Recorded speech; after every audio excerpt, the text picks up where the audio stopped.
promoters that it was necessary for Ian and his management to bring in to keep the club going. I know because I became one. I had an agency of artists that I was promoting at the time, and it was a great opportunity to hold events there, and so I did promotion of the artists for Studio 54 at Studio. There wasn't a lot of promotion going on. I guess there was a big group of us, but not so much as later. Say in '83, all hell broke loose, and Jerry Rubin was doing 5 o'clock networking parties, 5 o'clock in the afternoon networking parties, and eventually it was almost as though people were being bussed in from the most remote places in the world just to spend their money at the bar at Studio 54. It was ugly, it was pathetic, it was embarrassing to be associated, and it's not any fault of Stanley Tate or Mark Fleischman at all.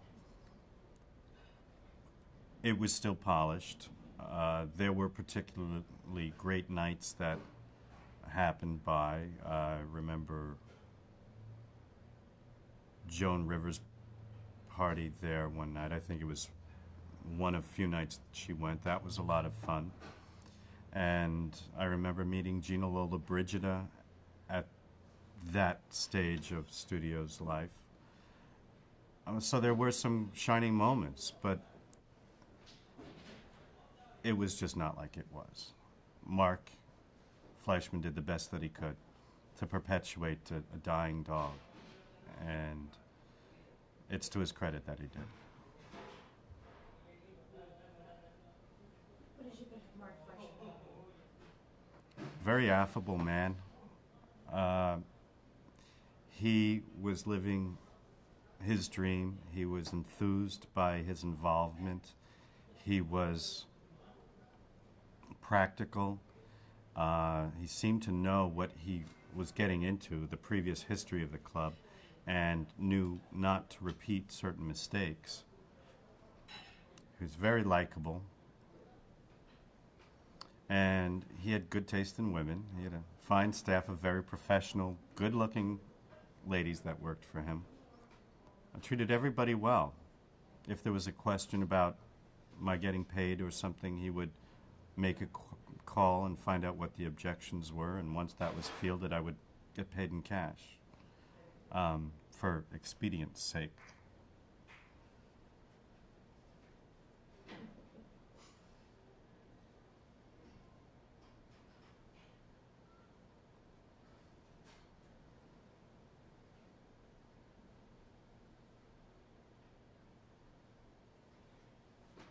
Starting to go to studio so young, and not, I guess, I don't want to say not being from, a big city like New York, but,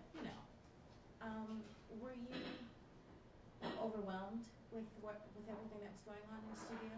Were you, awestricken or anything along those lines? I was born in New York, though had been brought up in Florida. So I always had my ear bent towards what's going on in New York. When I came here, and I came to Studio